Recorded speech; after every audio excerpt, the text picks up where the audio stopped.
আলহামদুলিল্লাহ ওয়াসসালাতু ওয়াসসালামু আলা রাসূলিল্লাহ ওয়া আলা আলিহি ওয়া সাহবিহি আজমাইন আম্মা বা'দ। আলহামদুলিল্লাহ, আমরা আলোচনা করছিলাম রাসূলুল্লাহর জীবনী সম্পর্কে, সিরাত সম্পর্কে। তো আমরা গত সপ্তাহে আলোচনা করতেছিলাম যে হুনাইনের যুদ্ধের শুরুর সময় সম্পর্কে। তো যখন হুনাইনের যুদ্ধে রাসূলুল্লাহ সাল্লাল্লাহু আলাইহি ওয়াসাল্লাম সাহাবীদেরকে নিয়ে অভিযান করলেন, তো প্রাথমিক অবস্থায় শত্রুরা বিভিন্ন স্থানে তারা ওই অতপেত ছিল বিদায় রাসূলুল্লাহ জানতেন না, সাহাবীরা জানতো না। হঠাৎ করে তারা আক্রমণ করে বসে, তো আক্রমণ করে বসে বিশাল পরিমাণে তীর নিক্ষেপ করে। তো তীর, এই বৃষ্টির মতো তীর আসার কারণে সাহাবীরা সবাই ছত্রভঙ্গ হয়ে যায়। যদিও সংখ্যায় ছিল অনেক বিশাল, 12,000 লোক ছিল সংখ্যায়, কিন্তু তারা ছত্রভঙ্গ হয়ে যায়, বিশৃঙ্খল অবস্থা সৃষ্টি হয় এবং এক পর্যায়ে সবাই চলে যায়। মানে একদম 10-12 জন লোক রাসূলের সাথে থাকে, বাকি সবাই বিক্ষিপ্ত অবস্থায় এদিকে ওদিকে ছোটাছুটি করতে থাকে। শুধুমাত্র রাসূল সাল্লাল্লাহু আলাইহি ওয়াসাল্লাম তার সাথে কিছু সংখ্যক সাহাবা ছিলেন। এক বর্ণনা আসছে 10-12 জন, আরেক বর্ণনা আসছে 9 জন, আরেক বর্ণনা আসছে 80 জন সাহাবী তার সঙ্গে ছিলেন। তারপরে যখন তিনি সবাইকে ডাকলেন যে আমি নবী, আমি মিথ্যাবাদী নই, আনা নবিয়্যুল কাযিব, আমি নবী, আল্লাহ রাসূল, আমি মিথ্যাবাদী নই এবং আমি আব্দুল মুত্তালিবের সন্তান বলে তিনি ডাক দিলেন। এবং তখন সবাই আস্তে আস্তে আসা শুরু করলো। তারপর তিনি তার চাচা আব্বাস রাদিয়াল্লাহু আনহুকে নির্দেশ প্রদান করলেন যেন তিনি সাহাবীদেরকে ডাকেন, আনসার এবং মুহাজিরদেরকে ডাকেন। তিনি যখন তার চাচা যখন ডাকলেন, ওহে আনসার, ওহে মুহাজিররা, তোমরা কোথায়? তখন যে যেখানে ছিল, যার কাছে যে শব্দ পৌঁছেছে, সে সাথে সাথে ওই যে অবস্থা ছিল অবস্থায় সে ঘুরে চলে আসছে। যেমন ওইদিন বলছে যে ইমানের শক্ত অবস্থার কারণে, যার ইমান যদি মজবুত থাকে তাহলে তার যদি পদস্ফলন হয় কোনো কারণে, সে তাড়াতাড়ি ফিরে আসতে পারে আবার দিনের পথে। যেমন আমরা এক্সাম্পল বলছিলাম, আমাকে হয়তো কেউ ফাঁসলি কোনো ভুল পথে নিতেই পারে। তেমন না যে আমাকে নিতে পারবে না, যে আমি খুব ইমানদার, আমাকে নিতে পারবে না। আপনাকে আমি বললাম যে ভাই চোরের এক জায়গায় যাবো, আপনাকে বললাম না, তো আপনি তো আমার সঙ্গে যাবেন, আমি দিনী বাইশটা নামাজ পড়ি, নিয়ে গেলাম আমি আপনাকে খারাপ জায়গায়, তো আপনাকে নিয়ে যাওয়া যেতে পারে, আপনার পদস্ফলন হইতে পারে। কিন্তু যদি আপনার ইমান মজবুত থাকে, ইমানের বলে আপনি তাড়াতাড়ি ফিরে আসবেন। আপনি যখনই যাবেন তখন বুঝবেন যে না, এই জায়গা ভালো না, এই জায়গা আমার জন্য না, সাথে সাথে আপনি ফিরে আসবেন। তাহলে ইমান আপনাকে ফিরিয়ে নিয়ে আসবে। তো নিতে আপনার পদস্ফলন হইতেই পারে, তো ভুল আমাদের সবার হইতে পারে, কিন্তু ভুলের উপর অটল থাকাটা হচ্ছে খারাপ। ভুল থেকে যদি আমরা তাড়াতাড়ি ফিরে আসতে পারি, তো এটা হচ্ছে আমাদের ইমানের দাবি। তো সাহাবীরা যেভাবে তারা বিক্ষিপ্ত অবস্থায় চলে গেছিলেন, 12,000 সাহাবী থেকে মাত্র 10-12 জন রেখে বাকিরা সবাই বিশৃঙ্খল অবস্থায় চলে যাচ্ছিল, মানে এইদিকে ওইদিকে ছোটাছুটি করতেছিল। যখন আব্বাস ডাক দিলেন, ওহে বৃক্ষতলের এই ব্যক্তিবর্গ, মানে বায়াতের দোয়ান যারা ছিল, আহলু বায়াতের দোয়ান, সাথে সাথে এরা যখন তাদের কানে শব্দ পৌঁছতে, তারা সাথে সাথে চলে আসলো। এবং বর্ণনায় আসছে যে তারা কেউ এমন অবস্থা ছিল, তার ঘোড়া বা তার উট তার দিকে, মানে তার কথা শুনতেছে না, ঘুরে আসতেছে না। তো সে উট থেকে লাফ দিয়ে নেমে পড়লো, উটকে উটের রাস্তা ছেড়ে দিয়ে সে নেমে নিজে হেঁটে চলে আসতে লাগলো, এইভাবে ইমানের দাবিতে। সুবহানাল্লাহ। তো এইভাবে যখন সবাই রাসূল সাল্লাল্লাহু কাছাকাছি আসলো, তখন আব্বাস বলতেছেন যে যখন 100 লোকের সমাবেশ ঘটলো, তখন তারা শত্রুদের সঙ্গে যুদ্ধ আরম্ভ করে দিলেন। মানে যখন কিছু সংখ্যক লোক একত্র হলো, তখন তারা যুদ্ধ আরম্ভ করে দিলেন। এরপর শুরু হলো আনসারদের প্রতি আহ্বান, এসো এসো আনসারদের, দ্রুত তোমরা এগিয়ে এসো। আনসারদের উদ্দেশ্যে উচ্চারিত এই আহ্বান বনু হারিস বিন খাজরাজের মধ্যে সীমাবদ্ধ হয়ে গেল। এদিকে মুসলিম সৈন্যগণ যে গতিতে যুদ্ধক্ষেত্র পরিত্যাগ করে গিয়েছিলেন, ঠিক সেই গতিতে তারা পুনরায় যুদ্ধক্ষেত্রে আগমন করতে থাকলেন। যেভাবে তারা বিশৃঙ্খলার মাধ্যমে হঠাৎ করে চলে গেছিলেন, এইভাবে তারা মানে তুমুল বেগে ফিরে আসতে শুরু করলেন। তো যখন ফিরে আসতে শুরু করলেন, তো সেটা তো বিশাল বড় সংখ্যা, 12,000 লোক সবাই ফিরে আসতে শুরু করলো। তো এটা শত্রুদের উপর ভারী হয়ে গেল। কিছুক্ষণের মধ্যে উভয় পক্ষের মধ্যে কালো ধোঁয়ার স্রোতের ন্যায় তুমুল যুদ্ধ শুরু হয়ে গেল। রাসূল সাল্লাল্লাহু আলাইহি ওয়াসাল্লাম যুদ্ধের ময়দানের দিকে দৃষ্টি নিক্ষেপ করে বললেন যে এখন চুলা উত্তপ্ত হয়ে উঠছে, মানে এখন যুদ্ধ শুরু হয়েছে। প্রকৃতপক্ষে যুদ্ধক্ষেত্রে তখন চরম অবস্থার সৃষ্টি হয়েছিল। অতঃপর তিনি জমিন থেকে এক মুষ্টি মাটি নিয়ে তার শত্রুদের প্রতি নিক্ষেপ করে দিয়ে বললেন, শাহাতিল উজুহ, অর্থাৎ মুখমণ্ডলগুলো বিকৃত হোক। মানে মাটি থেকে এক মুষ্টি মাটি উঠিয়ে নিয়ে তাদের দিকে ছুড়ে দিলেন, এবং এই এক মুষ্টি মাটি সবার শত্রুপক্ষের সবার চোখে মুখে গিয়ে তাদেরকে বিভ্রান্ত করে দিল। এই এক মুষ্টি মাটি এমনভাবে বিস্তার লাভ করলো, শত্রুপক্ষের এমন কোনো লোক ছিল না যার চক্ষু মাটি দ্বারা পরিপূর্ণ হয়নি। এরপর থেকে তাদের যুদ্ধ উন্মাদনা ক্রমে ক্রমে স্তিমিত হতে থাকে এবং তাদের অবস্থার পরিবর্তন হয়ে যাবে। প্রাথমিক অবস্থায় তারা যে মনে করছিল বিজয় লাভ করতেছে, মুসলমানরা পলা যাচ্ছে, তখন আবার এটা পরিবর্তন হতে লাগলো সাথে সাথে এই অবস্থা পরিপ্রেক্ষিতে।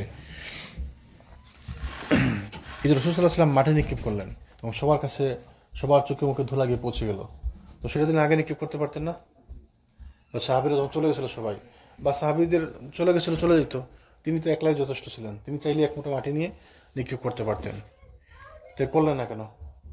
অথবা রাসূল সাল্লাল্লাহু আলাইহি ওয়াসাল্লাম যখন মক্কাতে দাওয়াত দিয়েছিলেন, তিনি কাজ করতেছিলেন, তখন তিনি চাইলে আল্লাহ কাছে বলতে পারেন যে আল্লাহ আমার এই 23 বছর অপেক্ষা করার ধৈর্য নাই, আপনি আমাকে আজকে বিজয় দান করুন। তো চাইলে হয়তো আল্লাহ দিয়ে দিতেন। কিন্তু এটা কেন হলো না? এভাবে কেন হলো না? কেন রাসূলুল্লাহ সাল্লাল্লাহু আলাইহি সাল্লামকে সৃষ্টির সেরা জীব তিনি, সৃষ্টির সেরা মানুষ তিনি, আল্লাহ সর্বশ্রেষ্ঠ সব থেকে উত্তম সৃষ্টি তিনি, তো তাকে এত কষ্ট করতে হলো কেন? কারণ আল্লাহ সুবহানাহু ওয়া তাআলা মানুষের কাছ থেকে চেষ্টা দেখেন, আপনাকে চেষ্টা করতে হবে। তো রাসূল সাল্লাল্লাহু আলাইহি সাল্লাম যখন সাহাবীদেরকে নিয়ে যুদ্ধ শুরু করলেন, তখন আল্লাহ সুবহানাহু ওয়া তাআলা তার কাছে ওহী পাঠালেন যে তিনি এক মুষ্ঠ মাটি নিয়ে যেন এটা ছুড়ে দেন। তো সাহায্য আসে আল্লাহর পক্ষ থেকে যখন আপনি এগিয়ে যাবেন। মানে আপনি যদি বাসায় বসে থাকেন তাহলে আপনার ইনকাম আসবে না, আপনাকে ইনকামের জন্য বের হতে হবে, তখন আল্লাহ সুবহানাহু ওয়া তাআলা বরকত দিবেন ইনকামের মধ্যে, ঠিক না? কারণ যারা ওই তাকদীরের ব্যাপারটা যারা বুঝে না, যারা মনে করে ওই অনেকে বলে যুক্তি দেখে অনেকে, তো আমার যদি তাকদীরে লেখা থাকে এটা হবে তাহলে আমি আর কষ্ট করে লাভ কি, অনেকে প্রশ্ন করে। কিন্তু এই ব্যাপারটা মানুষ বুঝতে পারে না, তাকদীরে লেখা আছে সেটা তো আল্লাহ জানেন, সেটা তো আপনি জানেন না, আমি জানি না কি লেখা আছে। আমাকে তো বলা হয়েছে কাজ করার জন্য, আমাকে তো বলা হয়েছে জান্নাতের জন্য কাজ করার জন্য, তাই না? আমি যদি জাহান্নামী হই তাহলে আমাকে যেটা বলা হয় আল্লাহ সুবহানাহু ওয়া তাআলা জানেন, আমাকে তো বলা হয় নাই। আমার প্রতি ইনস্ট্রাকশন কি যে তুমি জান্নাতের জন্য কাজ করো, তো আমি জান্নাতের জন্য কাজ করতে থাকবো। ওটা বুঝছেন? যে আমাকে বলো তুমি নামাজ শেষে সালাত শেষে তুমি জমিনে ছড়িয়ে পড়ো রুজি রোজগারের উদ্দেশ্যে, তো আমি এটা করবো।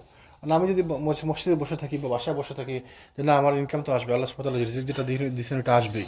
বিভিন্ন হাদিসের মধ্যে আসছে যে যার জন্য যেটা নির্ধারিত আছে ওইটা আসবেই আসবে। তাহলে আমি এটার উপর ভরসা করে আমি শুয়ে থাকলাম, আজকে তো আমি মাছ দিয়ে ভাত খাবো নিশ্চিত, তো এটা মাছ তো আসবে আমার মুখে। কিন্তু আপনাকে তো মাছের জন্য মারিয়াম আলাইহিস সালামকে তো আল্লাহ পাক বলেছেন যে গাছে ঝাঁকুনি ঝাঁকুনি দিতে হবে, অথচ ওই আচ্ছা খেজুর গাছ তো কত শক্ত, ঝাঁকুনিতে কি খেজুর পড়ে?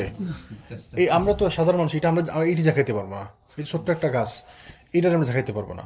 তো মারিয়ামকে আল্লাহ বলছেন, কি ওহী করছেন, ইলহাম করছেন গাছটাকে ধরে ঝাঁকুনি দিতে। তো এত বড় গাছ, এটাকে ঝাঁকুনি দিলে খেজুর পড়ে? সম্ভব না। কিন্তু আল্লাহ চাইছেন তুমি যেন চেষ্টা করেন। অথচ তিনি প্রেগনেন্ট অবস্থায় ছিলেন, গর্ভ অবস্থায় ছিলেন, তার প্রসূতি বেদনা চলতেছিল, বলছে এটা ধরে তুমি ঝাঁকুনি দাও। তো গাছ তো ঝাঁকাইতে পারেনি, তো যে তিনি চেষ্টা করছেন, আল্লাহ চাইছেন তিনি চেষ্টা করুক, সাথে সাথে আল্লাহ ফল পাঠিয়ে দিয়েছেন। তো আল্লাহ সুবহানাহু ওয়া তাআলা চান যেন আমরা চেষ্টা করি, তো আমাদেরকে চেষ্টা করতে হবে হাত্তা আতাহুল ইয়াকিন, আমাদের মৃত্যু আসা পর্যন্ত। এই আমাদের কোনো ইয়ে নাই, শেষ নাই। আজকে আমাকে ভাই বলতেছিল, তো আমরা এত চেষ্টা করি। আমি যে মসজিদ খুতবা দিলাম আর কি, যে মসজিদে গেছিলাম, তো লোক সংখ্যা কম আর কি, তো একটু আফসোস মনে হইলো না আর কি, মানে একটু খারাপ লাগতেছে না যে আমরা এত চেষ্টা করি, আমরা কি করবো ভাই, মানুষজন তো মানে। তো আমি বললাম যে ভাই দেখেন কিয়ামতের দিন রাসূল সাল্লাল্লাহু আলাইহি ওয়াসাল্লাম বলছে কিছু নবী আসবে, কোনো উম্মত নেই তাদের সাথে। তো আপনি আমি কি নবীদের কষ্ট কম করছি, বেশি করতেছি? তো কিছু নবী আসবে তাদের সঙ্গে কোনো উম্মতি নাই, মানে এত কষ্ট করছে আল্লাহ নবী এদের কাছে আল্লাহ সুবহানাহু ওয়া তাআলা ওহী পাঠাইছেন, জিবরাইল এদের সাথে আসছে, দেখা করছে, কথা বলছে, আল্লাহর পক্ষ থেকে বাণী নিয়ে আসছে, আল্লাহ সুবহানাহু ওয়া তাআলা সরাসরি সাহায্য ছিল এদের জন্য। এরা স্পেশাল লোক, এত পরিশ্রম করছে, কষ্ট করছে, একটা লোক করে দিনে আনতে পারে নাই। নূহ আলাইহিস সালাম 900 বছর দাওয়াতি কাজ করে, তারপরে যখন জাহাজে উঠলো 40 জন লোক, মতান্তরে 70 জন লোক, তার নিজের ছেলেই তার পক্ষে গেল না। এক পর্যায়ে ইব্রাহিম আলাইহিস সালাম বলতে বাধ্য হলেন যে তার ওয়াইফকে যে আজকের পৃথিবীতে আমি আর তুমি ছাড়া কেউ দিনের উপর নাই। তো ইব্রাহিম আলাইহিস সালাম আবুল আম্বিয়া, নবীদের পিতা যাকে বলা হয়, তার পরবর্তী যত নবী আছেন সব নবীদের পিতা। তা আমি ওই ভাইকে বুঝে বলেন যে নবীরা এত কষ্ট করছে, তারপর তাদের সাথে কোনো নবী থাকবে যে কোনো উম্মতি নাই তাদের সঙ্গে, একজন লোককে তারা দিয়ে আনতে পারেনি। আর কোনো কোনো নবী আসবে 1 জন 2 জন 3 জন 5 জন লোক নিয়ে। তা আমার আপনার ঘাবড়ানোর কিছু নাই। কতক্ষণ দাওয়াতি কাজ করবো? হাত্তা আতাহুল ইয়াকিন, আপনার মৃত্যু আসা পর্যন্ত আপনি আপনার চেষ্টা করবেন। আপনার কাজ না আমাকে নিয়ে জান্নাতে যাওয়া, আমার কাজ না আপনাকে নিয়ে জান্নাতে যাওয়া, আমি চেষ্টা করবো আপনাকে বলার জন্য। এই চেষ্টার কারণে আমি আমার পথ করতেছি। আমি যে আপনাকে দাওয়াত দেবো, দিনই কাজ করব, আপনাকে দাওয়াত দেওয়ার মাধ্যমে আমি আমার রাস্তা পরিষ্কার করতেছি, আমার জান্নাতে যাওয়ার রাস্তা। আপনি দিনে আসবেন কিনা সেটা আল্লাহ সুবহানাহু ওয়া তাআলা আপনার জন্য যেটা নির্ধারণ করে রাখছেন ওটাই হবে। হেদায়েত আল্লাহর পক্ষ থেকে আসে। তো আমরা দাওয়াতি কাজ করব কতক্ষণ? যতক্ষণ আমাদের শ্বাস আছে, যতক্ষণ আমাদের জান আছে। হাত্তা আতাহুল ইয়াকিন। তো মানে আপনি দাওয়াতি কাজের কোনো শেষ নাই। আপনি যখন মানুষের সাথে কথা বলবেন, ধরেন আপনাকে বললেন যে আপনি ভালো ব্যবহার করবেন, এটা একটা দাওয়াতি কাজ, তো কতক্ষণ ভালো ব্যবহার করবেন? 1 বছর? তারপর বছর খাবার খারাপ ব্যবহার করবেন না। যতদিন আপনার শ্বাস আছে, যতদিন আপনি জীবিত আছেন, আপনি ভালো ব্যবহার করতে থাকবেন। হাত্তা তাতিয়াকাল ইয়াকিন, তাহলে তুমি তোমার রবের ইবাদত করো মৃত্যু আসা পর্যন্ত, মৃত্যুর আগ পর্যন্ত। তাহলে আমাদেরকে শেষ মুহূর্ত পর্যন্ত চেষ্টা করতে হবে। সেই জন্য আমাদেরকে দাওয়াতি কাজ কতক্ষণ করতে হবে? একদম মৃত্যু আসা পর্যন্ত, মানে শেষ মুহূর্ত পর্যন্ত। এটা কোনো শেষ নাই, আপনি করতে থাকেন। কে আসলো না আসলো ইট ডাজন্ট ম্যাটার। মিউজিক হারাম বলতেছেন, মিউজিক হারাম বলছেন, বলতে থাকেন। কিছু মানুষ শুনবে, কিছু মানুষ শুনবে না, এটা থাকবে। আল্লাহ সুবহানাহু ওয়া তাআলা জাহান্নাম কেন বানাইছে? জান্নাত জাহান্নাম দুই জিনিস কেন বানাইছে? তো যারা ভালো কাজ করবে, যারা শুনবে, তাদেরকে আল্লাহ জান্নাতে দিবেন। যারা ভালো কাজ করবে না, যারা খারাপ কাজ করবে, খারাপ পথ, তাদেরকে আল্লাহ জাহান্নামে দিবেন। এই জন্য তো জান্নাত আর জাহান্নাম বানিয়েছে, তাই না? তো সবাই যদি জান্নাতের রাস্তায় যায়, তাহলে আল্লাহ জাহান্নাম আল্লাহ বানাইছেন কেন?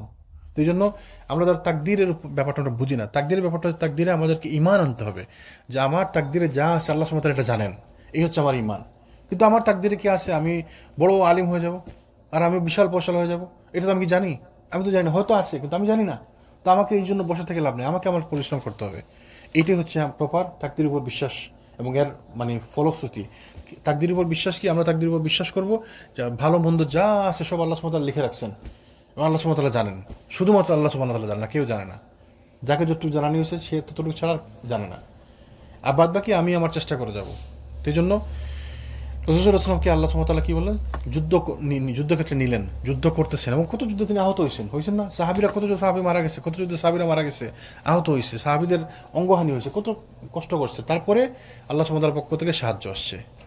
তো আল্লাহ সুবহানাহু ওয়া তাআলার পক্ষ থেকে সাহায্য আসবে যখন আমি আপনি চেষ্টা করব। তো চেষ্টা না করলে সাহায্য আসবে না। রাসূল সাল্লাল্লাহু আলাইহি ওয়াসাল্লামের মাটি নিক্ষেপে কিছুক্ষণের মধ্যে শত্রুদের পরাজয়ের ধারা সূচিত হয়ে গেল এবং আরও কিছুক্ষণ অতিবাহিত হতে না হতে তারা শোচনীয়ভাবে পরাজিত হলো। সাকিফে 70 জন লোক নিহত হলো এবং তাদের সঙ্গে যা কিছু সম্পদ ছিল, অস্ত্র শস্ত্র, মহিলা, শিশু, গবাদি পশু ছিল, সবই মুসলমানদের হস্তগত হলো। এবং এটি হচ্ছে সেই পরিবর্তন যে সম্পর্কে আল্লাহ সুবহানাহু ওয়া তাআলা কোরআনে ইঙ্গিত করেছেন। সূরা তাওবার মধ্যে আল্লাহ সুবহানাহু ওয়া তাআলা কি বলছেন? লাকাদ নাসারাকুমুল্লাহু ফি মাওয়াতিন কাসীরাতিন ওয়া ইয়াওমা হুনাইন। আর হুনাইনের যুদ্ধের দিন তোমাদের সংখ্যায় আধিক্য তোমাদেরকে গর্বে মাতোয়ারা করে দিয়েছিল।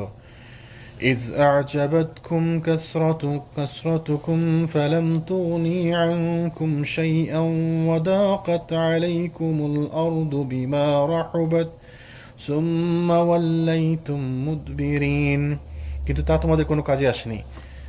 জমিন তার বিশালতা নিয়ে তোমাদের কাছে সংকীর্ণ হয়ে গিয়েছিল আর তোমরা পিছনে ফিরে পালিয়ে গিয়েছিলে। তারপর আল্লাহ তাআলা রাসূলের উপর আর মুমিনদের উপর প্রশান্তির অমীয় ধারা বর্ষণ করলেন আর পাঠালেন অনেক সেনাবাহিনী যা তোমরা দেখতে পাওনি। আর তিনি কাফিরদেরকে শাস্তি প্রদান করলেন। এভাবে আল্লাহ কাফিরদেরকে প্রতিফল দিয়ে থাকেন। তাই আল্লাহ কি সুন্দর বর্ণনা করছেন যে তোমাদের সংখ্যা তোমাদেরকে গর্বে মাতোয়ারা করে দিয়েছিল যে আমরা 12,000 লোক আছে, বিশাল সংখ্যা। এই সংখ্যা নিয়ে আপনি অহংকার করা যাবে না কখনোই। আমাদের মসজিদে কত লোক আসে, এই গর্বে যদি আমি এখন বসে থাকি এবং এই অহংকারে যদি আমি আত্মহারা হয়ে যাই, তাহলে আল্লাহ সুবহানাহু ওয়া তাআলা এটার উল্টা ফল দিয়ে দিবেন, তাই না? তো আমরা যদি মনে করি যে আমাদের মুসলমানদের সংখ্যা এখন বিশাল পৃথিবীতে 2 বিলিয়ন 3 বিলিয়ন মুসলমান, কিন্তু এই মুসলমান তো কোনো কাজের না, কোনো কাজে আসতেছে না। এই মুসলমানদেরকে 2-3 বিলিয়ন মুসলমানদেরকে রেখে হতো ইসরায়েল ফিলিস্তিনের উপর হামলা করতে যেমনি ইচ্ছে তেমনি, যেখানে ইচ্ছে সেখানে মুসলমানদের উপর হামলা হচ্ছে, এমনি যা মন চায় তাই করতেছে। এই যে ইন্ডিয়াতে এখন প্রত্যেক মসজিদের নিচে তারা মন্দির খুঁজে, তাই না? প্রত্যেক মসজিদের নিচে তারা বলে তাদের মন্দির আছে। তো কারো কিছু করার আছে? আমরা কি করতে পারছি? কিচ্ছু করতে পারতেছি না আমরা। তো কারণ আমাদের শক্তি নাই। অথচ একসময় ছিল মুসলমানদের শক্তি, একজন মুসলমানকে কিছু বলতে পারতো না কেউ। খেলাফতের সময় একজন মুসলমানকে কিছু বলে খেলাফতের রাজধানী থেকে সৈন্য পাঠানো হতো। শক্তি ছিল আমাদের, ইমানি শক্তি। এখন আমাদের ইমানি শক্তিও নাই। রাসূল বলছেন না তোমরা হবে তুষের মতো, যাদের কোনো মানে তুষের মতো যে মানে কোনো ইয়ে নাই, ধান ছাড়া যে কি বলে তুষ, ধান থাকে না ভিতরে, চিটা, ওইটার মতো, মানে কোনো গুরুত্ব নাই তোমাদের। তাহলে সংখ্যায় অনেক, কিন্তু আমাদের গুরুত্ব নাই। রাসূল বলছে হাদিসের মধ্যে এটা, কারণ আমাদের ইমানি শক্তি নাই। আল্লাহ সুবহানাহু ওয়া তাআলা কি বলছেন? তোমাদের সংখ্যার আধিক্য তোমাদেরকে গর্বে মাতোয়ারা করে দিয়েছিল, কিন্তু তা তোমাদের কোনো কাজে আসেনি। জমিন তার বিশালতা নিয়ে তোমাদের কাছে সংকীর্ণ হয়ে গিয়েছিল। তার কি সুন্দর মানে উপমা আল্লাহ সুবহানাহু ওয়া তাআলা। জমিন তার বিশালতা নিয়ে তোমাদের কাছে সংকীর্ণ হয়ে গেছিল, মানে এত বড় আল্লাহর জমিন, কিন্তু তোমাদের কাছে একদম ছোট হয়ে গেল মুহূর্তের মধ্যে। 5-10 মিনিটের মধ্যে যখন ওরা তীর বর্ষণ করতে লাগলো, সবাই যে দিকে পালিয়ে গেল। কল্পনা করেন 12,000 লোক এক জায়গায় ছিল, 12,000 লোক, তার মধ্যে থেকে সবাই পালিয়ে গেল, মাত্র 9 জন লোক বাকি থাকলো, 12 জন লোক বাকি থাকলো। মুহূর্তের মধ্যে জমিন সংকীর্ণ হয়ে গেল তাদের জন্য, তাই না? তারপরে আল্লাহ সুবহানাহু ওয়া তাআলা কি বলছেন? সুম্মা আনজালাল্লাহু সাকিনাতাহু আলা রাসূলিহি, অতঃপর আল্লাহ সুবহানাহু ওয়া তাআলা তার রাসূলের উপর শান্তি বর্ষণ করলেন। وعلى المؤمنين وأنزل جنودا لم تروها وعذب الذين كفروا وذلك جزاء الكافرين। আর মুমিনদের উপর শান্তি বর্ষণ করলেন আর পাঠালেন এমন এক সেনাবাহিনী যা তোমরা দেখতে পাওনি। যদি আল্লাহ সুবহানাহু ওয়া তাআলা সাহায্য পাঠালেন, যখন আবার সবাই একত্র হলো, তো আল্লাহ সাহায্য পাঠালেন, বলছেন তোমরা এমন এক বাহিনী সেনাবাহিনী যা তোমরা দেখতে পাওনি। যে সেনাবাহিনী কে? ফেরেশতারা হইতে পারে, আবার এমন হতে পারে ওদের মনের মধ্যে যে আল্লাহ ভয় দিয়ে দিচ্ছেন, তো ভয় তো আল্লাহ সেনাবাহিনী। এদের মনের মধ্যে আল্লাহ শক্তি দিয়ে দিচ্ছেন, সাহস দিয়ে দিচ্ছেন। এবং ভয় এবং মনের মধ্যে শক্তি, সাহস এবং ভয় একটা বিশাল বড় ব্যাপার। দেখবেন মানুষ কত কাজ করতে পারে মনের মধ্যে শক্তি থাকলে। এক্সাম্পল, আমি এটা বানাবো, ধরেন এই জিনিসটা আমি বানাবো, আমি যদি প্রথমে মনে করি এইটা আমার দ্বারা সম্ভব না, আরে বাবা কত কাজ, মানে না না না এটা আমার দ্বারা সম্ভব, আমি এটা পারবো না, তো আপনি পারবেন না আসলে। কিন্তু কেউ না কেউ এটা বানাইছে, যে বানিয়েছে মনে করবে ঠিক আছে পারবো ইনশাল্লাহ, কঠিন কিন্তু পারবো ইনশাল্লাহ। যদি সাহস দেখেন, সাহসের কারণে সে শুরু করছে এবং সে শেষ করতে পারছে। আর শুধুমাত্র আপনার সাহস নাই দেখে আপনি শুরু করতে পারলেন না, আপনি পারলেন না। তো মনের মধ্যে যে ভয় থাকা, মনের মধ্যে যে সাহস আসা, বিশাল বড় ব্যাপার। আল্লাহ সুবহানাহু ওয়া তাআলা সেনাবাহিনী এইভাবে আল্লাহ সুবহানাহু ওয়া তাআলা সাহায্য করে থাকেন। যখন মানুষের সাহায্য প্রয়োজন হয়, সাহায্য করেন। আমাদেরকে করেন না আল্লাহ সাহায্য? আমরা তো বুঝি না, আমরা মনে করি শুধুমাত্র ফেরেশতারা যদি সাদা কাপড় পরে আকাশ থেকে নেমে আসে, আমরা দেখি তাহলে বুঝবো সাহায্য হয়েছে। এবং বদরের যুদ্ধে আল্লাহ সুবহানাহু ওয়া তাআলা সাহায্য পাঠাইছেন, তাই না? বর্ণনা আসছে যে আমরা দেখলাম বিশাল বিশাল লোক আমাদেরকে মেরে ফেলতেছে, কাফিররা বলতেছে। তো দেখা গেছে, দেখে মনে করলাম সাহায্য। তো আমাদের সাহায্য আসে না? অবশ্যই আসে। এই যে আপনি রুজি করতেছেন, আপনি ইনকাম আসছে, সাহায্য না? এই যে আমরা এখানে বসে আছি, আল্লাহ সুবহানাহু ওয়া তাআলা তৌফিক দিয়েছেন আমাদেরকে, এটা আল্লাহর পক্ষ থেকে সাহায্য না? আমরা বুঝি না, আমরা এটাকে পাত্তা দিই না, মনে করি হ্যাঁ ওইটা আর কি জিনিস। এই যে আমরা এই যে চা বানাইছেন, আঙ্কেল বানাইছেন না, এই যে চা খাইতেছি আমরা, এটাকে আল্লাহর নিয়ামত না? এটা সাহায্য না আল্লাহর পক্ষ থেকে? কত মানুষের রুজি নাই, রিজিক নাই, কত মানুষের খাবার নাই। ওই সিরিয়াতে মারা যায় বাচ্চা, বলে আমি আল্লাহর কাছে গিয়ে রুটি চাইবো। একটা রুটির জন্য মারা গেছে, একটা রুটি খায় না, কতদিন হয়েছে, বলে আমি আল্লাহর কাছে গেলে ব্রেড চাইবো, রুটি চাইবো। আরেক ছেলে, আরেক পিচ্ছি বাচ্চা মারা গেছে, বলছে আমি আল্লাহর কাছে গিয়ে বিচার দেবো, খাবার নাই। আমাদের কত সুন্দর, আমাদের মসজিদ নিয়ে কত মানুষ কত কিছু বলে, আমরাও তো কত কিছু বলে, আর দূরও কোনো কাজ করতেছে না, কিচ্ছু না। কত মানুষের তো মসজিদ, যান ফিলিস্তিনে যায় দেখেন, মসজিদ ধ্বংসস্তূপ, মসজিদ ধ্বংসস্তূপ। নামাজের মধ্যে নামাজ শুরু করে, এদিকে নামাজের মধ্যে পিঠায় নামাজ ভঙ্গ করে, দেখছেন না বায়তুল মসজিদুল আকসার মধ্যে কত ভিডিও আছে, দেখবেন নামাজরত অবস্থায় এদের কাছে ঢুইকা ইসরায়েলি সৈন্যবাহিনী মারতে মারতে পিটাইতে পিটাইতে গুলি টুলি কইরা পুরা বম্পিং কইরা, বিশাল অবস্থা। তো আমরা তো কত শান্তিতে ছিলাম, নিয়ামত আল্লাহ সুবহানাহু ওয়া তাআলার পক্ষ থেকে। তো এগুলো তো আল্লাহর সাহায্য। কতদিনে মনে হচ্ছে আমার আপনার পকেটে লাইসেন্স নাই, গাড়ি চালিয়েছি, তো পুলিশ তো আটকাইলো না, আমাদেরকে খেয়াল করলো না। তো আমরা বুঝতেছি না, এটা তো আল্লাহর সাহায্য, এটা তো আল্লাহর সাহায্য। আমরা বুঝতেছি না, আমরা এগুলো পাত্তা দিই না, মানে এগুলো তো কোনো ব্যাপার নাকি, ছোটখাটো ব্যাপার। আপনি চিন্তা করতেছেন না যে এটা যে আল্লাহর সাহায্য হইতে পারে। সুবহানাল্লাহ। এইভাবে আল্লাহ সুবহানাহু ওয়া তাআলা সাহায্য করে থাকেন। এবং তিনি আল্লাহ সুবহানাহু ওয়া তাআলা বলছেন কি, আর তিনি কাফিরদেরকে শাস্তি প্রদান করলেন, এভাবেই আল্লাহ কাফিরদের প্রতিফল দিয়ে থাকেন।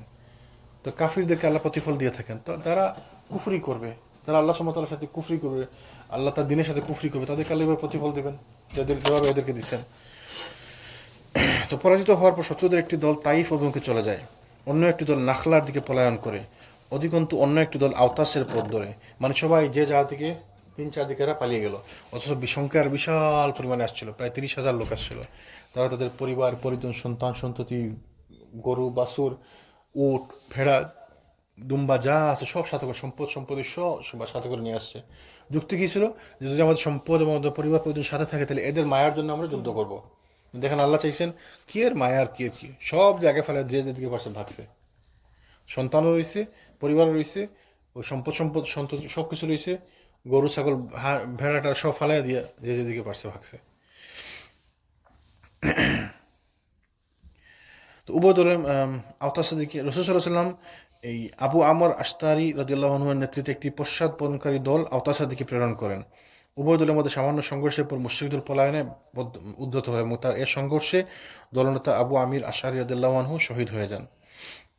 মুসলিম ঘুরসওয়াদের একটি দল নাখলার দিকে প্রত্যাবর্তন করে মুশরিকদের পশ্চাৎপদ করেন এবং দুরাইদ বিন সিম্মাহকে পাকড়া করেন, যাকে রাবিয়া বিন রাফি হত্যা করেন। মানে যেদিকে গেছে রাসূল তাদের পিছনে সৈন্যবাহিনী পাঠান এবং তারা এদের সাথে যুদ্ধ করে, কিছু লোক শহীদ হয়, কিছু লোক ওদের কিছু লোক মারা যায় এবং কিছু লোককে ধরে আনা হয় এবং বাকি কিছু পালিয়ে যায়। পরাজিত মুশরিকদের তৃতীয় এবং সবচেয়ে বড় দলটির পিছন ধাওয়া করে যারা তাইফের পথে গমন করেন, যুদ্ধলব্ধ সম্পদ একত্রিত করার পর স্বয়ং রাসূল সাল্লাল্লাহু আলাইহি ওয়াসাল্লাম তাদের সঙ্গে যাত্রা করলেন। রাসূল সাল্লাল্লাহু আলাইহি ওয়াসাল্লাম যুদ্ধলব্ধ সম্পদগুলো একত্রিত করার পরে তিনিও তাইফ অভিমুখে যাত্রা করলেন এদের পিছনে পিছনে এদেরকে ধরার জন্য। তো এই যুদ্ধে গনিমতের মালের দিক থেকে এই যুদ্ধ ছিল সব থেকে সিগনিফিক্যান্ট, কারণ এরা ব্যাককাল যুদ্ধের সব সম্পদের নিয়ে আসছিল, বাড়িঘরে যত সম্পদ ছিল সব সম্পদের যুদ্ধে নিয়ে আসছে। যে কেন? যেন যুদ্ধে আমরা এই সম্পদের মায়ার জন্য যুদ্ধ থেকে পালিয়ে না যাই। এবং এতে করে হয়েছে কি, মুসলমানদের জন্য এই যুদ্ধে সব থেকে বেশি গনিমতের মাল লাভ হয়েছে। এর আগে সব থেকে বেশি গনিমতের লাভ হয়েছিল খাইবারের যুদ্ধে, আর এই হুনাইনের যুদ্ধে সব থেকে বেশি গনিমতের মাল লব্ধ হয়েছে। গনিমতের মধ্যে ছিল যুদ্ধবন্দী 6,000 লোক বন্দী হয়েছে, যুদ্ধবন্দী। উট ছিল 24,000। কল্পনা করেন কত উট এরা নিয়ে আসছিল, 24,000 উট নিয়ে আসছে। বাকি যেগুলো নেপালি গেছে তো গেছে, শুধুমাত্র যুদ্ধক্ষেত্রে রেখে গেছে 24,000 উট। বকরি ছিল 40,000-এরও বেশি, এবং রৌপ্য ছিল 4,000 উকিয়া বা 1,60,000 দিরহাম। মানে এত বিশাল পরিমাণ সম্পদের পিছনে ফেলে গেছে। রাসূলুল্লাহ সাল্লাল্লাহু আলাইহি ওয়াসাল্লাম সকল সম্পদ একত্রিত করে নির্দেশ প্রদান করেন। অতঃপর সেগুলো জিরানা নামক স্থানে জমা রেখে মাসউদ বিন আমর গিফারিকে তত্ত্বাবধায়ক নিযুক্ত করেন। তাইফ যুদ্ধ থেকে প্রত্যাবর্তন বা অবসর না হওয়া পর্যন্ত তিনি গনিমতের মাল বন্টন করেননি। যুদ্ধবন্দীদের মধ্যে ছিল রাসূল সাল্লাল্লাহু আলাইহি ওয়াসাল্লামের দুধ বোন শায়মা বিনতে হারিস সাদিয়া। কে বলতে পারেন? তিনি কে? কে বলতে পারবেন? হালিমার মেয়ে, রাসূল সাল্লাল্লাহু আলাইহি ওয়াসাল্লামের দুধ বোন। তিনি যখন তাদের বাড়িতে ছিলেন তখন ওই বোন ছিল তার থেকে বয়সে বড়, এবং এই বোন তাকে নিয়ে খেলতে যেতেন, বা তিনি মনে রাখছেন আর কি। তিনি রাসূলুল্লাহ তাকে চিনতে পারছেন একটি চিহ্ন দেখে। তো তিনি বললেন যে আমি শায়মা, তখন তার একটি চিহ্ন দেখে তিনি রাসূলুল্লাহ বুঝতে পারেন যে তার বোন শায়মা। তো যখন রাসূলুল্লাহ তাকে চিনতে পেলেন, পরিচিত চিহ্নের মাধ্যমে তাকে সহজে চিনতে পেলেন, নিজ চাদর বিছিয়ে তার উপর সসম্মানে বসালেন। অতঃপর তাকে তার কওমের নিকট ফেরত পাঠালেন। রাসূল সাল্লাল্লাহু আলাইহি ওয়াসাল্লাম গনিমতের মালগুলো একত্রিত করে, জি বিরোধী দল ছিল, কিন্তু যুদ্ধের জন্য তো আসে না, সবাই আসছে, সবার সাথে উনিও আসছে। তো ওই যে ফ্যামিলি নিয়ে আসছে সবাই, তো তিনিও ফ্যামিলির মধ্যে আসছেন আর কি। তারপর রাসূল সাল্লাল্লাহু আলাইহি ওয়াসাল্লাম তায়েফ অভিমুখে রওনা দেন। তায়েফ ওদের পিছন পিছন ধাওয়া করে তায়েফ অভিমুখে রওনা দেন। তো এটাকে তায়েফ যুদ্ধ বলা হয়। প্রকৃতপক্ষে যুদ্ধ ছিল হুনাইন যুদ্ধেরই বিস্তরণ, যেহেতু হাওয়াজিন এবং সাকিফ গোত্রের অধিক সংখ্যক পরাস্ত ফৌজ মুশরিক বাহিনীর কমান্ডার মালিক বিন আউফ নাসরির সঙ্গে পলায়ন করে তাইফে গিয়েছিল। রাসূল সাল্লাল্লাহু আলাইহি ওয়াসাল্লাম এবং তারা সেখানেই দুর্গে আশ্রয় গ্রহণ করেছিল। সেহেতু রাসূল সাল্লাল্লাহু আলাইহি ওয়াসাল্লাম হুনাইনের ব্যস্ততাকে অবকাশ লাভের পর তাইফের প্রতি মনোনিবেশ করলেন, এবং 8ম হিজরি শাওয়াল মাসেই তাইফের উদ্দেশ্যে এক বাহিনী প্রেরণের মনস্থ করলেন। তো তার আগে তিনি করলেন কি, গনিমতের মালগুলো সব একত্র করে যে আরানা নামক স্থানে গনিমতের মালগুলো রেখে তিনি তাইফের উদ্দেশ্যে রওনা করলেন। তো এই যে আরানা নামক স্থানে রাখছেন, এই নামের একটা গুরুত্ব আছে। কে বলতে পারবেন? আরানা নাম কে শুনছেন আগে? মক্কার একটি অঞ্চল আর কি, একটি এলাকা। আচ্ছা, তো ওই হারামের বাউন্ডারি কে বলতে পারবেন? হারামের বাউন্ডারি না, ওই কি বলে, মিকাত না, হারামের যে বাউন্ডারি, মসজিদুল হারামের যে বাউন্ডারি, আয়সা মসজিদ একটা একদিকে, ওইটা কোন জায়গা? তানঈম একদিকে, আরেকদিকে আরাফা, আরেকদিকে হ্যাঁ হুদাইবিয়া। না মিনা, না মিনার ক্রস করার পর তো মিনা, মুজদালিফা, তারপরে আরাফা, তারপরে হচ্ছে আপনি হজে যান নাই না? আপনি তো গেছেন। তাহলে মিনার পরে মুজদালিফা, তারপরে আরাফা না? তাহলে আরাফা হচ্ছে বাউন্ডারি, তার আগে তো মিনা হচ্ছে ইয়ের ভিতরে, হারামের ভিতরে, আর দিকে হচ্ছে হুদাইবিয়া, তাই না? আরেকটা আছে, তাহলে কি পাইলাম আমরা? হুদাইবিয়া, আরাফা, তানঈম, আরেকটা হচ্ছে এই যে কি বললাম, এই যে নাম বললাম জিরানা হচ্ছে আরেকটা, জিরানা। আচ্ছা, 5টা বাউন্ডারি, আরেকটা কি বাকি আছে? তো এই 5টা হচ্ছে হারামের বাউন্ডারি। এই হারাম এরিয়ার মধ্যে যদি কেউ সালাত আদায় করে তাহলে পুরা 1,00,000 গুণ সওয়াব পায় আর কি, তাই না? আবার মসজিদের নববীর ব্যাপারটা হচ্ছে মসজিদের ভিতরে যদি কেউ সালাত পড়ে, তো মসজিদের ভিতরে এখন এত লোক হয়, যেমন জুমার দিন তো মসজিদের ভিতরে তো জায়গা হয় না, অনেকে বাইরে পড়ে। তো আশা করা যায় এরাও ওই সওয়াবের অধিকার হবে, যেহেতু সেম জামাত চলতেছে। তো রাসূল সাল্লাল্লাহু আলাইহি ওয়াসাল্লাম তাইফের উদ্দেশ্যে এক বাহিনী প্রেরণের মনস্থ করেন। প্রথমে খালিদ বিন ওয়ালিদের নেতৃত্বে 1,000 সৈন্যের এক বাহিনী প্রেরণ করলেন। অতঃপর রাসূল সাল্লাল্লাহু আলাইহি ওয়াসাল্লাম নিজেই তাইফ অভিমুখে রওনা হয়ে গেলেন। পথের মধ্যে নাখলা, ইয়ামানিয়া, কারনুল মানাজিল, লিয়া প্রভৃতি স্থানের উপর দিয়ে গমন করেন। কারনুল মানাজিল কি? মিকাত। ওই তাইফ যাওয়ার পথে পাওয়া যায়। তাইফ থেকে আসার পথে ওইখানে মানুষ ওই এহরাম করে, তারপরে ইয়েতে ঢুকে এহরামে প্রবেশ করে, কারনুল মানাজিল। লিয়াহ নামক স্থানে মালিক বিন আউফের একটি দুর্গ ছিল। রাসূল সাল্লাল্লাহু আলাইহি ওয়াসাল্লাম দুর্গটি ভেঙে ফেলেন। অতঃপর ভ্রমণ অব্যাহত রেখে তাইফে গিয়ে পৌঁছেন এবং তাইফের দুর্গের নিকটবর্তী স্থানে শিবির স্থাপন করে দুর্গ অবরোধ করে রাখলেন। অবরোধ ক্রমে ক্রমে দীর্ঘায়িত হতে থাকে। সহিহ মুসলিমের বর্ণনায় আসছে, আনাস রাদিয়াল্লাহু আনহু হতে বর্ণিত, তিনি বলেন, এই অবরোধ 40 দিন পর্যন্ত অব্যাহত ছিল। তারা তাইফের ভিতরে দুর্গের মধ্যে অবস্থান করে এবং তারা আর বাইরে হচ্ছে না, ভিতরে অবস্থান করে। তাদের ভিতরে সব সাপ্লাই আছে, খাবার দাবার সব কিছু আছে সাপ্লাই। তো একবার সহিহ মুসলিমের বর্ণনা আসছে তারা 40 দিন এখানে অবরোধ করে রাখলেন, কিন্তু এরা কোনো অসুবিধা হচ্ছে না, কারণ তাদের ভিতরে সব সাপ্লাই আছে তাদের। তো বরঞ্চ মুসলমানদের বিপদের মধ্যে পড়ছে, এই বাইরে অবরোধ করে খাওয়া দাওয়ার অসুবিধা, তাই না? তো কোনো কোনো সিরাত চরিতকার এই অবরোধের সময়সীমা 20 দিন বলে উল্লেখ করেন। অন্যদের মতে কেউ 10 দিন, কেউ কেউ 18 দিন, কেউ কেউ 15 দিন বলে উল্লেখ করেন। মানে একটা লম্বা সময় ধরে অবরোধ ছিল। অবরোধ চলাকালে উভয় পক্ষ হতে তীর নিক্ষেপ এবং প্রস্তর খণ্ড নিক্ষেপের মতো ঘটনা মাঝে মধ্যে ঘটতে থাকে। প্রথম অবস্থায় মুসলিমগণ যখন অবরোধ শুরু করেন তখন দুর্গের মধ্য থেকে তাদের উপর এত অধিক সংখ্যক তীর নিক্ষেপ করা হয়, মনে হচ্ছিল যেন টিড্ডি দল ছায়া করেছে। মানে এত পরিমাণে তীর নিক্ষেপ করতেছিল, মনে হচ্ছিল যেন পাখির মতো। টিড্ডি কি বলতো? টিড্ডি এখানে মানে সিরাতের মধ্যে বড় বইয়ের মধ্যে আছে, টিড্ডি মতো ছায়া করতেছিল। টিড্ডি মানে কি?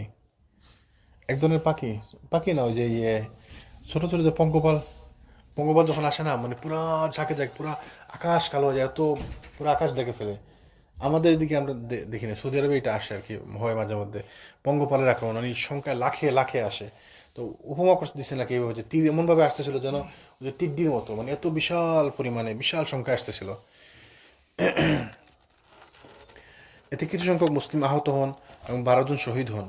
অতঃপর ক্যাম্প উঠিয়ে তাদেরকে সেখান থেকে বর্তমান তায়েফের মসজিদের নিকটে নিয়ে যেতে হয়। মানে ক্যাম্পটা উঠিয়ে একটু পিছনে নিয়ে আসতে হয়, একটু অন্য জায়গায়, মানে ওই জায়গা থেকে একটু দূরে নিয়ে আসতে হয়। তো এই পরিস্থিতি হতে নিষ্কৃতি লাভ উদ্দেশ্যে রাসূল সাল্লাল্লাহু আলাইহি ওয়াসাল্লাম তায়েফবাসীদের উপর মিনজানিক অস্ত্র ব্যবহারের মাধ্যমে একাধিক গোলা নিক্ষেপ করেন। মিনজানিক অস্ত্র কি মনে আছে কারো? হ্যাঁ, পাথর ছোড়ার মতো, যে কামানের মতো আর কি। এটা কই পেয়েছেন? খাইবারে। খাইবার যুদ্ধের পরে এটা পাইছিল, মিনজানিক অস্ত্র।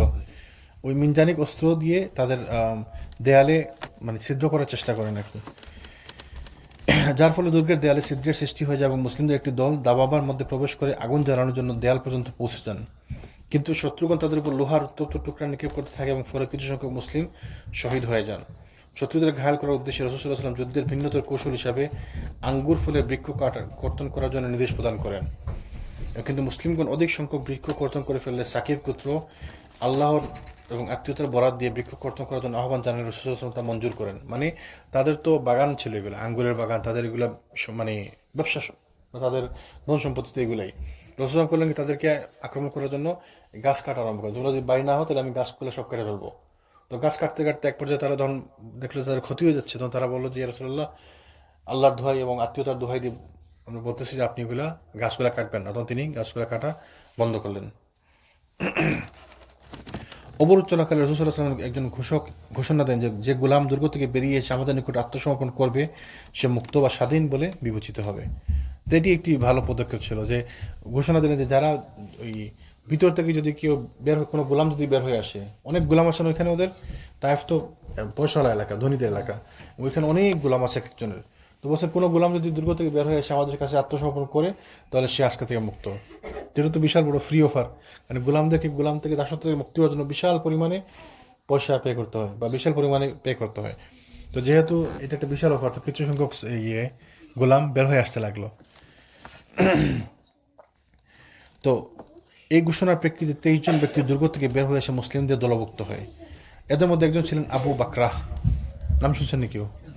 আবু বাকরাহ বিখ্যাত সাহাবী, অনেক হাদিস বর্ণনা করছে। অনেকগুলো হাদিস দেখবেন আবু বাকরাহ হতে বর্ণিত। অনেকে মনে করে কি আবু বকর, আসলে আবু বকর তো আবু বকরের সাহাবী, ওই খলিফা, প্রথম খলিফা। আবার আবু বাকরাহ হচ্ছে আরেকজন।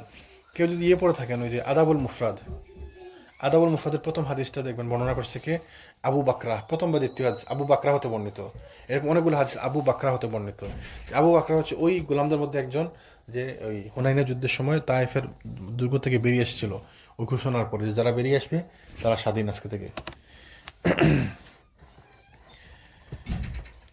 তিনি দুর্গ হতে দেয়ালের উপর উঠে চরকির সাহায্যে, যার মাধ্যমে কুয়া হতে পানি উত্তোলন করে, মানে যে ওই কুয়া থেকে পানি তোলার জন্য যে থাকে, ওই রশির মতো থাকে না, ওইটা ধরে ঝুলে তিনি নিচে নেমে আসেন, ঘুরতে ঘুরতে নিচে নেমে আসেন। তো ঝুলে পড়ে নিচে নামতে সক্ষম হন। যেহেতু ঘূর্ণিকে আরবি ভাষায় বাকরা বলা হয়, সেহেতু রসুল সাল্লাম তার কুনিয়াত বা নাম ডাকনাম রেখেছেন আবু বাকরা। আবু বাকরা যে ঘুরতে ঘুরতে রসুল ধরে নেমে আসছেন, এই জন্য তার নাম হয়ে গেল আবু বাকরা। এই সকল গোলামকে রসুল সাল্লাল্লাহু আলাইহি ওয়াসাল্লাম মুক্ত করে দিয়ে এক একজনকে এক এক মুসলিমদের কাছে সমর্পণ করলেন। এরূপ করার উদ্দেশ্য ছিল তারা তাদের প্রয়োজনীয় জিনিস পরস্পরকে পৌঁছে দিবে, এবং এই ঘটনা ছিল দুর্গবর্গের জন্য বিশাল দুর্বলতার পরিচয়। এই যে গোলামগুলো চলে গেল, তাদের জন্য এটি ছিল দুর্বলতার পরিচয়, ওই দুর্গবাসীদের জন্য। তো অবরোধ যখন দীর্ঘায়িত হতে থাকলে এবং দুর্গ আয়ত্ত করার কোনো সম্ভাবনা দৃষ্টিগোচর হলো না, অথচ মুসলিমদের উপর তীর এবং উত্তপ্ত লোহার আঘাত আসতে থাকলো। উপরন্তু দুর্গবাসীর জন্য পুরো 1 বছরের জন্য পানীয় এবং খাদ্য সম্ভার তারা মজুত করে নিয়েছিল আগে। তো তাদের আসলে কোনো অসুবিধা হচ্ছিল না। তো যত অবরোধ যত লম্বা হচ্ছিল, তো তাদের কোনো ক্ষতি হচ্ছিল না আসলে ওই মুশরিকদের, দুর্গবাসীদের। এই প্রেক্ষিতে রাসূল সাল্লাল্লাহু আলাইহি ওয়াসাল্লাম নওফল বিন মুআবিয়া দিলির পরামর্শ তলব করলেন। তো তিনি বললেন যে হেকশিয়াল নিজ গর্তে প্রবেশ করেছে, আপনি যদি এই অবস্থার উপর অটল থাকেন তাহলে তাদের ধরে ফেলতে পারবেন, আর যদি ছেড়ে চলে যান তাহলে তারাও আপনার কোনো ক্ষতি করতে পারবে না। মানে ওই একজনের পরামর্শ নিলেন, তো তিনি বললেন যে তারা তো দুর্গে প্রবেশ করছে, তা আপনি যদি অপেক্ষা করেন তাহলে তাদেরকে ধরতে পারবেন, আর যদি আপনি চলে যান তাহলে তারা আপনার কোনো ক্ষতি করতে পারবে না। মানে আসলে এখানে অপেক্ষা করা ছাড়া কিছু করার নাই। এই কথা শুনে রাসূল সাল্লাল্লাহু আলাইহি ওয়াসাল্লাম অবরোধ শেষ করার সিদ্ধান্ত গ্রহণ করলেন এবং ওমর বিন খাত্তাব রাদিয়াল্লাহু মাধ্যমে ঘোষণা করে দিলেন যে আমরা আগামীকাল মক্কা প্রত্যাবর্তন করতে হবে।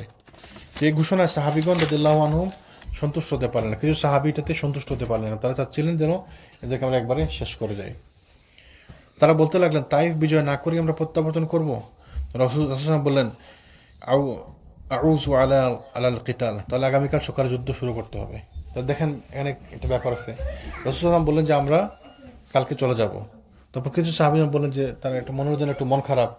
তো রাসূল ব্যাপারটাকে আমলে নিলেন, তাই না? বললেন যে ঠিক আছে, তাহলে কালকে সকালে আমরা আবার যুদ্ধ আরম্ভ করব। তখন আমরা যদি কোনো নেতা কোনো সিদ্ধান্ত নেই, তাহলে তার সিদ্ধান্তের বিরোধিতা করা যাবে না। আমাদের একটা অবস্থা হয়েছে না? তেমন আমাদের রাজনৈতিক অবস্থা দেখেন, দেশে যদি ধরেন কোনো দলের নেতা যদি কোনো একটা কিছু বলে, তার বিরুদ্ধে তো দলে কেউ কিছু বলতে পারবে না। যেমন এই যে দেখেন শেখ হাসিনা, এই যে 5 আগস্টের আগে কত কিছু করলো, মানে এত গুয়ার তুমি করলো, কারো কথা শুনছে? কেউ কিছু বলতে পারছে? কেউ কারো কথা শুনেও না, কেউ কিছু বলতেও পারে নাই। এবং এগুলো আগেও হয়েছে, কোনো নেতা যখন কিছু বলে তার এগেনস্টে কেউ কিছু বলতে পারে না। কিন্তু রাসূল সাল্লাল্লাহু আলাইহি ওয়াসাল্লাম থেকে বড় নেতা কেউ আছে? তিনি দুনিয়া এবং আখিরাত দুই জায়গায় তিনি নেতা। এবং তিনি যখন সিদ্ধান্ত নিলেন, তারপরে তো সাহাবীরা যার যার মত অনুযায়ী তারা অনেকে সন্তুষ্ট হলেন না, অনেকে বললেন যে না, যুদ্ধ করলে ভালো হতো। তো রাসূল তাদের মতকে আমলে নিলেন। তার মানে এটা কোনো ব্যাপার না যে আপনি সিদ্ধান্ত নিয়েছেন আপনার বিরুদ্ধে কেউ কিছু বলবে না, বলতেই পারে, অনেকের পছন্দ নাও হইতে পারে। তাহলে আপনি তাদের সিদ্ধান্তকে আমলে নেবেন, তাদের মতামতকে আপনি আমলে নেবেন, গুরুত্ব দিবেন। যদিও প্রমাণিত হবে এবং প্রমাণিত হয় সবসময় যে রাসূলুল্লাহ সাল্লাল্লাহু আলাইহি ওয়াসাল্লামই ঠিক, কারণ তিনি তো আল্লাহ রাসূল, তিনি অবশ্যই তিনি ঠিক। তারপরেও তিনি তাদের প্রস্তাবকে বা অভিযোগকে তিনি আমলে নেন। তো তিনি বলেন যে তাহলে আগামীকাল সকালে যুদ্ধ শুরু করতে হবে আবার। কাজে দ্বিতীয় দিবস মুসলিম বাহিনী যুদ্ধের জন্য গেলেন, কিন্তু আবার ওই যে আঘাত খাওয়া ছাড়া, মার খাওয়া ছাড়া কোনো সুবিধা করা সম্ভব হলো না। রাসূল সাল্লাল্লাহু আলাইহি ওয়াসাল্লাম সিদ্ধান্ত নিয়েছিলেন যে আমরা মক্কায় ফিরে যাব, নিশ্চয়ই বুঝে শুনে সিদ্ধান্ত নিয়েছেন, তাই না? তো তিনি যদি তার মানে এটা আমাদের জন্য জয় হওয়া সম্ভব না এখন, তিনি বুঝতে পারছেন ব্যাপারটা, যেহেতু সবাই চাইছে, তো ঠিক আছে তাহলে আমরা আর যুদ্ধ করবো আবার। তো আবার যুদ্ধ শুরু করলেন, দেখা গেলো আবার ওই মার খাওয়া ছাড়া আসলে কোনো লাভ হচ্ছে না, তাই না? এবং এর প্রেক্ষিতে রাসূল আবার বললেন, ইন্না কাফিলুন গাদা ইনশাআল্লাহ, ইনশাআল্লাহ আমরা আগামীকাল প্রত্যাবর্তন করবো। যখন দেখলেন যে সুযোগ তো দিলাম তোমাদেরকে, দেখছো, তাই না? তো ঠিক আছে, এখন আমরা আগামীকাল আবার ফিরে যাবো মক্কার পথে। এখন আবার কেউ আর কোনো প্রতিরোধ করো না বা প্রতিবাদ করো না, সবাই বুঝতে পারছে যে এটা আমরা তো আবার মার খেলাম, যুদ্ধের জন্য থাকলাম, থেকে আবার মার খেলাম, লাভ হইল না। রাসূল সাল্লাল্লাহু আলাইহি ওয়াসাল্লামের প্রস্তাবে সকলেই আনন্দিত হলেন। দেখেন গতকালকে সবাই আনন্দিত ছিল না, কিছু লোক মন খারাপ করছিল। আজকে ওই যে এই জন্য মাঝে মধ্যে ছাড় দিতে হয়, এটা এইভাবে না করলে ভালো, ওইভাবে করলে ভালো, তো ঠিক আছে করেন আপনি। যখন করতে গিয়ে দেখবেন আপনি যে হচ্ছে না, তখন আর বুঝতে, ওই জন্য সামটাইমস আপনাকে করতে দিতে হবে, ঠিক না? তো যেমন এক্সাম্পল ধরেন, আপনার বাচ্চা ধরেন কোনো একটা কিছু করতে চাচ্ছে, আপনি জানেন যেটা করলে সে ব্যথা পাবে, সে তো বুঝতেছে না, কিন্তু সে ইনসিস্ট করতে, সে এটা করবেই করবে, তো ঠিক আছে করতে দেন একবার। যখন করবে, ব্যথা পাবে, তখন আর তো এই কাজ করবে না। ওটা বুঝতে পারছেন?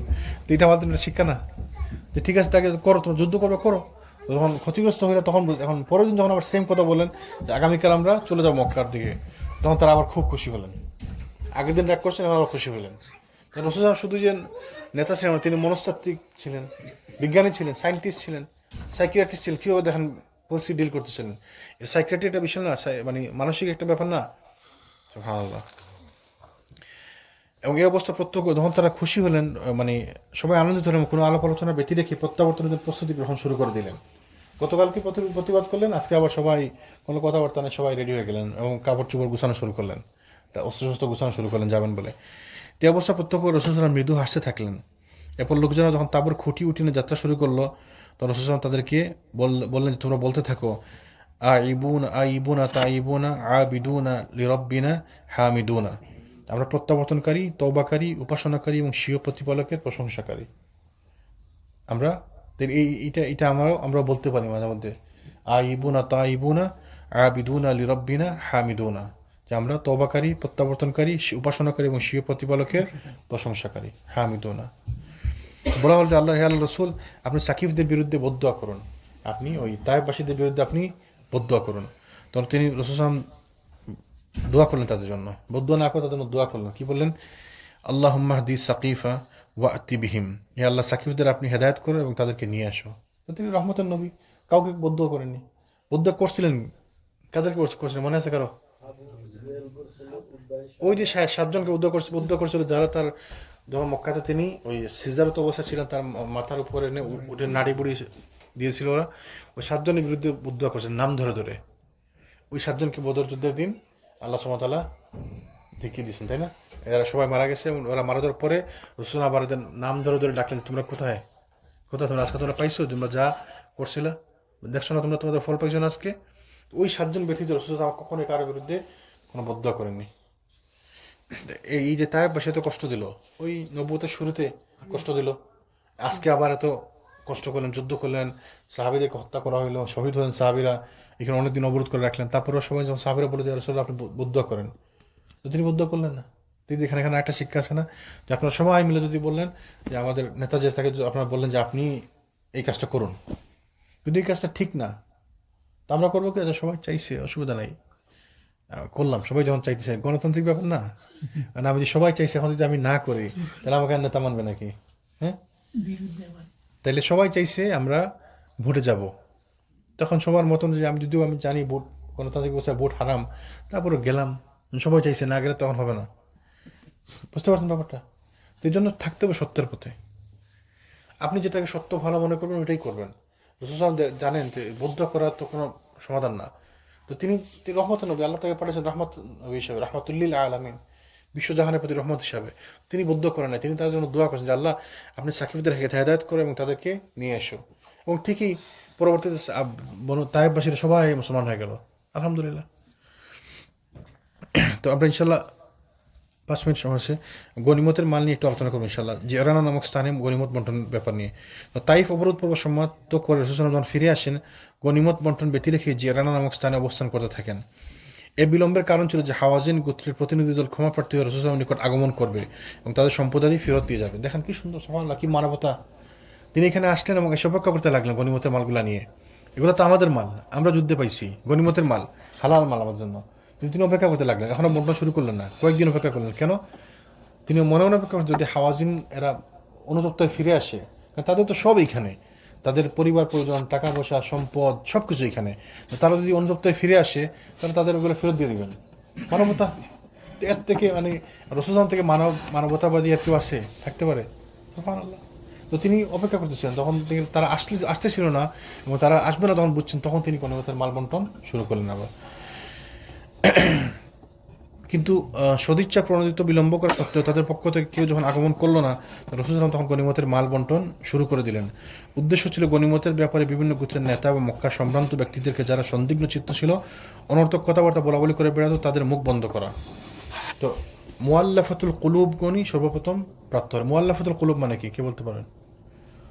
মুআল্লাফাতুল কুলুব, যাদের অন্তরকে দিনের জন্য নরম করা।